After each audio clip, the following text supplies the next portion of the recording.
E aí, galera do Cultura da Ação, meu nome é Bárbara e hoje eu tô aqui pra falar sobre A Odisseia. Eu não costumo muito a me preparar pra ver o filme. Eu nunca leio sinopse, não vejo trailer, tento não ver o máximo de informação sobre o filme. Às vezes nem vejo cartaz. E tudo isso é também pra diminuir um pouco da expectativa e pra deixar o filme me entregar o que ele tem a dizer, né? Eu não criar nenhuma história, um pré-entendimento do que é do que se trata o filme, né? E também como eu sou roteirista, isso é um exercício próprio para roteirista, né? Deixar o filme se entregar e ele contar a sua própria história. Mas esse filme foi um filme que eu me preparei. Por quê? Porque eu gosto muito de mitologia. E como eu já tinha um estudo, já conhecia alguns mitos, eu queria ter essa experiência de primeiro conhecer o mito e depois ver o filme. A Odisseia é uma história que eu não conhecia muito.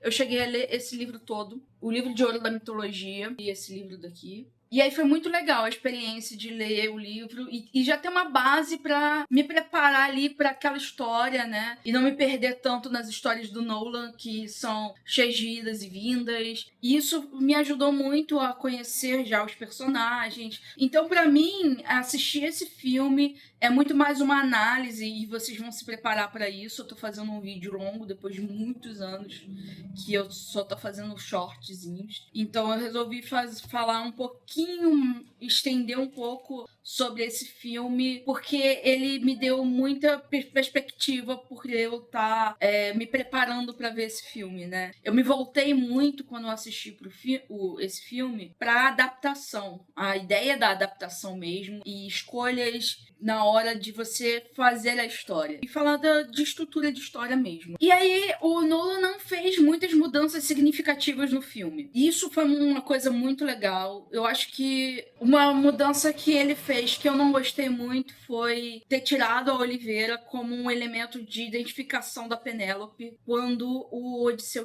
volta para casa. Porque tem a simbologia da árvore da vida, né? E é o elemento que faz os dois se encontrarem. Tipo, a Penélope, ela tem a oportunidade de saber antes que é o Odisseu, mas isso é adiado. Todos os pretendentes também ficam sabendo antes dela. Ela fica sabendo depois, né?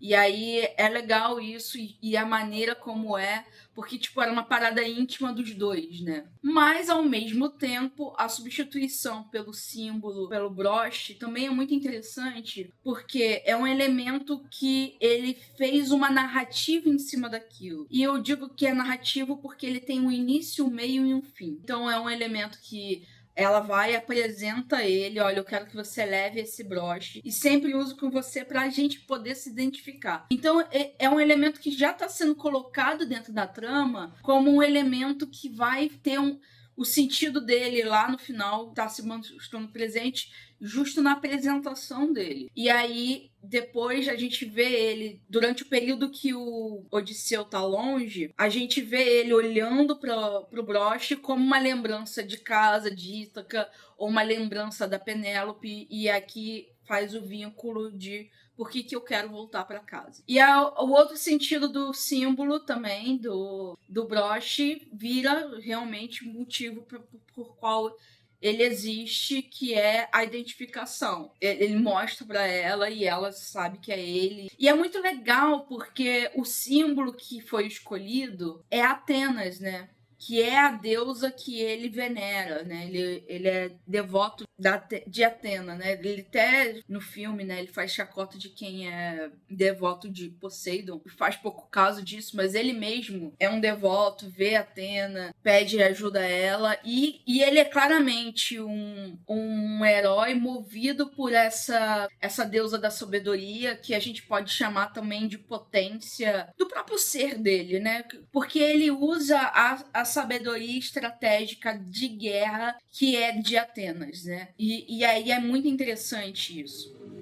De Atena, né? Atenas é a cidade. Outra mudança que aconteceu na história é que teve a promoção do Hiro de mendigo para conspirador. Ele é contratado para matar o Telêmaco. Tipo, também muda a briga dos dois, né? Que ele mostra quem ele é. Muda de cenário, né? Que no mito acontece no lugar que acontecem os banquetes. E dessa vez acontece num lugar isolado, num templo, né? E aí diminui um pouco o prestígio, né? Porque, tipo, antes acontecia num lugar que tava todo mundo vendo e todo mundo venera ele, né? Vê os músculos dele e tal. Mas dessa vez não. E não tem essa coisa da transformação também, né?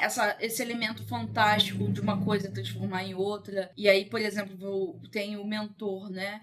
Que se transforma em um pássaro e todos veem isso. E todo mundo sabe que é Atenas, né? E que também ele é transformado em um velho, né? Fica muito abatido pela viagem em si. E além disso, a Atenas transforma ele em um velho, né? E ao mesmo tempo ela trabalha isso de deixar a pessoa mais bonita, mais forte. E aí não tem essas coisas, né? Porque é interessante pensar que, tipo, isso faz parte de uma narrativa antiga, né? Daquela época. E talvez hoje em dia a gente não aceite tão bem essa narrativa.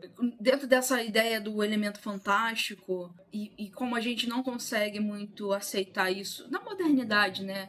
Das coisas se transformarem em outras e presenciar isso. E como foi uma solução Atenas ser apenas uma aparição que aparece para ele, né? Especificamente. É como se fosse um espectro mesmo, né? Meio, tipo, lembro muito do recurso de Hamlet, né?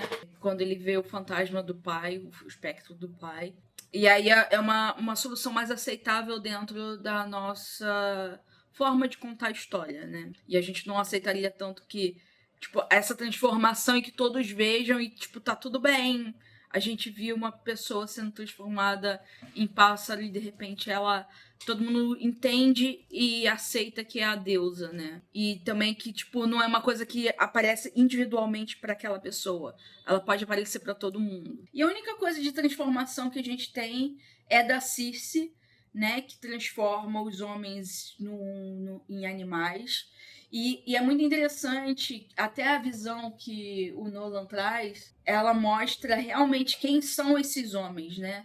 Então ela fala que os tripulantes deles são como porcos, que tá dentro da essência desses homens, né? Que aí a gente vê um homem transformado em leão, em tigre, e é o único elemento fantástico porque também é da natureza dela como uma feiticeira, né? E é muito interessante também uma outra questão da Circe que eu achei, que o Nolan não traz isso, é porque a Circe aparentemente é a única mulher que leva o Odisseu pra cama. Ela seria um elemento que traria infidelidade para ele. Mas isso não acontece no filme e aparentemente eu até tava vendo, eu li a respeito, fui procurar sobre Calíope e aparentemente o Odisseu e Calíope tiveram 3 filhos. Isso na mitologia. Mas aparentemente não acontece isso no filme, não deixa claro se teve relacionamento. E tanto é que com a Circe, ele passaria uma noite com ela. E no dia seguinte ele pediria para ela, em troca dessa noite de amor, né, entre os dois, ele transformaria a tripulação de volta em homens. E é muito interessante também essa coisa da transformação dos homens em porcos, porque mostra e justifica por que esses homens foram transformados em animais. Por que eles são merecedores de serem transformados em animais? Eles são simplesmente não são dignos, eles têm problemas, eles têm falhas de personalidade, eles não são preparados ainda para seguir, né? Porque essa jornada ela exige de muita determinação, muita força de vontade, muito caráter, muita justiça, muita obediência. Tem tudo isso. E eles se mostram, essa tripulação, mostra, por exemplo, uma pequena rebelião, uma pequena discordância com ele. Isso também dentro da construção do filme, né? E também podemos até avaliar isso dentro do mito. Eu queria reler o mito também para pensar em justificar por que certas coisas acontecem. Outra mudança que teve foi muito grande e muda um pouco da jornada da história, foi o corte dos Feácios, que é um momento que ele encontra esse povo que leva ele de volta para Ítaca. No filme, ele simplesmente tá na sua jangada e cai em Ítaca, acorda em Ítaca. Mas não, no mito, ele cai numa ilha que é dominada por um povo que domina a navegação. E aí é muito interessante, porque eles dominam a navegação e como eles entregam o Odisseu para casa, isso desperta a ira de Poseidon. Poseidon não gosta disso. E ele se vinga dos Feácios. E no final, os Feácios só falam assim: vamos fazer uma grande oferenda para Poseidon para ele ficar de boa com a gente. O elemento importante do Feácios dentro da mitologia é que o Odisseu conta para eles a parte que a gente não conhece da história, né? Porque ele sai da Calíope. Inclusive, era uma coisa que eu não botei nas minhas anotações. Calíope tem uma coisa que ela simplesmente fala assim: não vou mais ficar prendendo você aqui, vou te soltar por livre e espontânea vontade. Mas tem uma concordância entre Zeus e Atena. Atena pede para Zeus e Zeus concorda para Calíope libertar o Odisseu, que estava lá preso, e não sabemos por quê. E essa coisa da flor de lótus, ela existe dentro da mitologia, mas só que quem come as flores, na verdade, são os tripulantes que não querem voltar para casa. E eu acho que também foi um momento acertado, porque justifica por que o Odisseu fica tanto tempo ali naquela ilha com a Calíope sem querer voltar para casa, e de repente mudou tudo, porque ele parou de comer a flor de lótus e voltou até a sua vontade de voltar. Justifica ele não querer voltar para casa e ter ficado tanto tempo na ilha e ter esquecido. Ao mesmo tempo, o Nolan usa também de um artifício do Odisseu já não querer voltar para casa por outro motivo, que é também uma solução interessante que o Nolan criou para ele não querer voltar para casa, e não é só por conta da flor de lótus, né, que omitiu isso dele. E isso vai sendo construído ao longo da narrativa para a gente ir entendendo aos poucos o que está se passando dentro da cabeça dele. A primeiro vislumbre que a gente tem disso é quando ele tem um contato com as sereias, que elas falam a coisa mais íntima deles, né?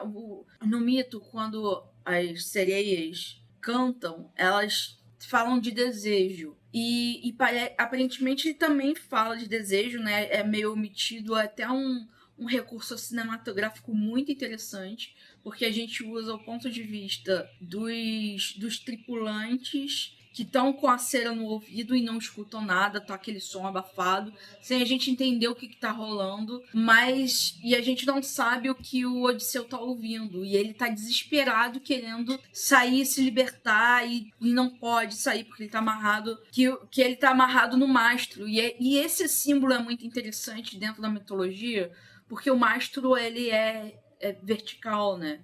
Então ele é a coisa que te leva aos céus, que te segura, que te mantém firme, né? Dentro do desejo que seria meio um desejo humano, né? Então tem esse significado dentro da mitologia, e que bom que tá dentro do filme isso, né? Apesar de não ter sido feito um corte, porque ele poderia ter sido amarrado em qualquer outro lugar, mas foi no mastro, e é importante ser no mastro.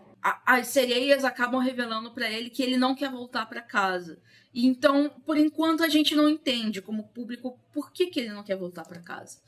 Calíope dá um pouquinho, né? Quando ele volta para Calíope, a gente sente um pouquinho. Ela questiona ele: por que você não quer voltar? Além dela dar a flor de lótus e parar de dar a flor para ele ir lembrando aos poucos da volta para casa, porque ela sente que ele não tá muito totalmente presente ali, né? Como se fosse realmente uma feiticeira que tá fazendo uma amarração pro cara ficar lá com ela todos esses anos.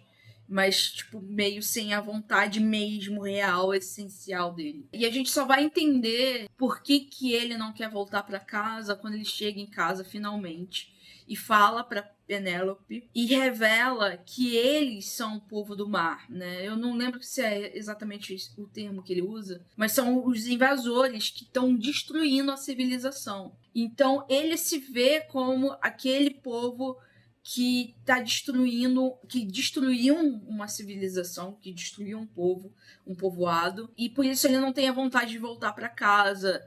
Ele é esse homem que foi modificado pela guerra e ele carrega todo esse peso, essa culpa de ter perdido seus homens, de ter matado muitas pessoas, de ter matado pessoas inocentes. E, inclusive, uma coisa que eu não concordo muito com a colocação, mas eu entendo esse ponto de vista dele, que é a execução de Atenas, né? Eles cortam a cabeça dela no templo e cortam uma personagem que é parecida com ela, né? Que seria uma cidadã daquela cidade, que parece muito com Atenas, como se ele estivesse matando Atenas.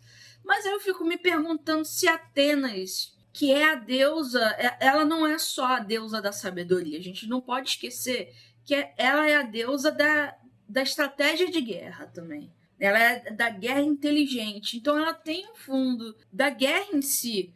E por que ela estaria contra? E isso até justifica Odisseu ser o devoto a ela, né? Porque ele pensa estrategicamente na guerra. Não é que nem Aquiles, que tem o cara habilidoso, o Agamenon ou o Ajax. Não, é o Odisseu que pensa. Ele que pensa estrategicamente, ele que tem ideia do cavalo de Troia, que faz a guerra acabar, né, para eles conseguirem invadir e trazer todo o exército para exterminar Troia. Isso tudo é estratégia. Então, por que ele está matando a estratégia naquele momento? Entende? Aí, quando a gente pensa um pouco em mitologia, tem que pensar nessa troca. Como assim? Ele tá matando... Ele usa a estratégia de guerra para matar a estratégia de guerra? Poderia ser uma outra deusa, né? Que ele também fosse devoto, talvez uma deusa da humanidade. Mas eu entendo a simbologia que ele tenta colocar ali. Mas eu não concordo muito, não. Se fosse a minha história, eu colocaria um outro elemento para dar essa mesma ideia.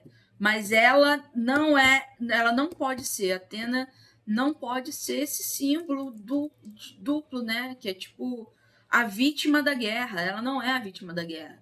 Ela executa a guerra. E a guerra é estratégica. O Nolan, ele é muito bom em flashback, né? Então... E é uma história muito legal, porque até um mito, ele não tem uma estrutura linear, né? Cronológica, né? Não vou falar de linearidade, mas de cronologia. Porque ele tem essa coisa de contar a história dentro da história, né? Então tem um momento dentro do mito que você está lá conhecendo o Menelá, o Telêmaco, né? O Telêmaco, e aí ele é liberto da ilha de Calíope, e aí ele vai para os feácios, desculpa. E aí ele encontra com os feácios, e os feácios querem saber o que aconteceu com ele. Ele começa a contar tudo o que aconteceu antes de chegar na ilha de Calíope. E é muito legal, porque o Nolan também usa muito isso, então tem uma estrutura muito legal, uma estrutura narrativa com flashback bem bacana. E é muito legal que ele fala também da Ilíada, e é uma oportunidade de contar as duas histórias, né? E aí, pensando nessa coisa da estrutura, de flashback, e pensar em como você vai realmente contar a história, teve uma coisa que me chamou muita atenção, que, tipo, por exemplo, ele faz a armação do primeiro ato, tem muitos elementos, né? E aí tem umas coisas que são um pouco diferentes da ordem que as coisas acontecem. E já é apresentado pra gente a solução final que revela quem é Odisseu, né? É tipo aquela prova que ele vai acertar com o arco entre vários machados, e ele é preciso, né?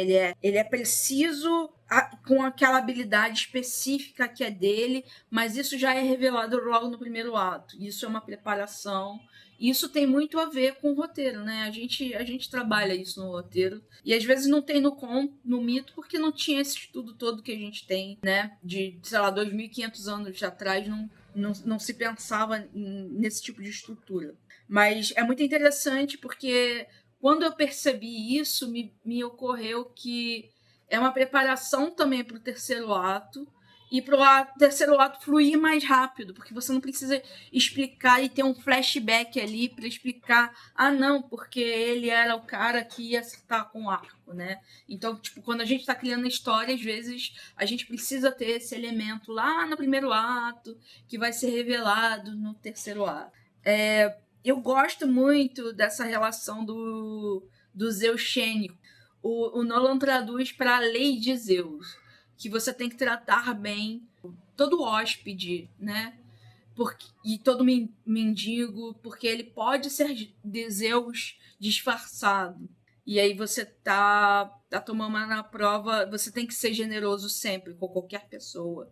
E é muito interessante, porque é muito difícil a gente aceitar que o tempo todo eles estão ali aceitando que os pretendentes gastem toda a fortuna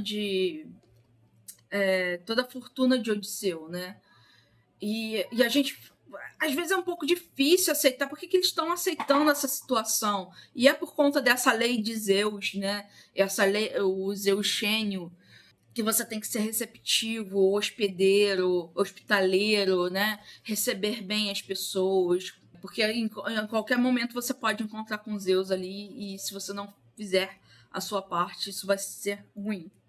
E é muito interessante para fazer a conexão com aquilo que eu estava falando, com a destruição da civilização, que eu vejo que a gente não tem mais essa moral, né, de tratar bem as pessoas. E às vezes tratar mal é uma coisa comum, né, de tratar mal uma pessoa que seja que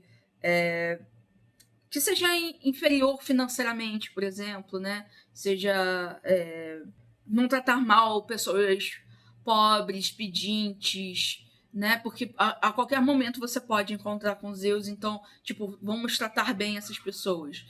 É muito interessante que você fala também dessa destruição da civilização e, ao mesmo tempo, a gente hoje não tem mais essa preocupação que tinha, né? Que a gente tem que tratar bem, porque sim, né?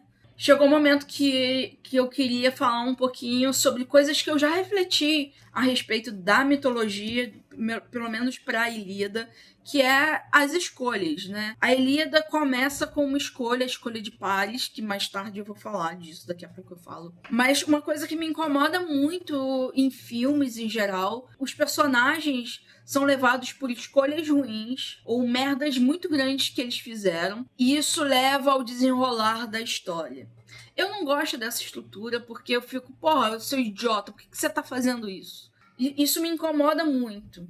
E graças a Zeus, nem Nolan, nem a mitologia segue por esse padrão. Porque eu sinto que Odisseu, ele não tinha escolha. Ele é jogado nessa situação e os obstáculos vêm e ele tenta fazer as coisas da melhor maneira possível. Eu tentei analisar cada obstáculo que ele tem no caminho e tento pensar e refletir por que esse obstáculo está no caminho dele, o que significa isso, o que representa isso. Isso está trazendo à tona quais as características humanas, seja um defeito ou uma virtude, que está colocando ali a prova dele. Então, às vezes, não é uma escolha ruim ou uma decisão feita por uma idiotice que a pessoa faz. E a principal delas, né, que é o que levou ele a fazer uma jornada mais longa de volta para casa, foi o episódio com o Polífemo,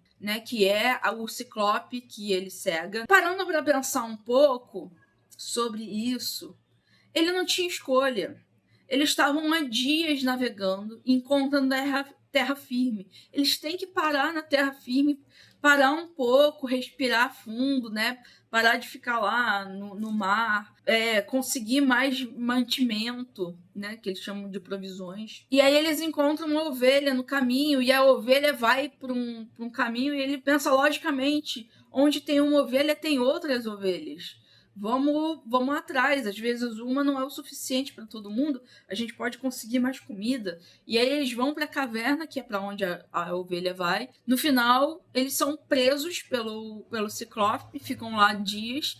E, cara, eles não têm o que fazer, eles têm que atacar o Ciclope, eles têm que cegar ele. E só cegar, porque matar não é o suficiente, porque se ele matasse, como eles iriam sair de lá? E a partir do momento que ele cega, ele pede vingança a Poseidon. E Poseidon dá, e aí dificulta a navegação, porque era a maneira dele voltar para casa, pelos mares. E Poseidon domina o mar. Então você não tem como, sabe? Tipo, ele não tinha escolha. Assim como eu sinto muito isso, e eu reflito muito em relação a com a Ilíada, que é a escolha de pares. Muitas pessoas julgam, né? Pô, idiota, vai pedir isso, né? Mas eu acho que Paris, ele tinha 3 escolhas, né? Não sei se quem conhece a mitologia, que a deusa da discórdia não foi chamada para o casamento. Ela oferece uma maçã de ouro, o pomo de ouro, para a deusa mais bonita e pede para que Paris escolha.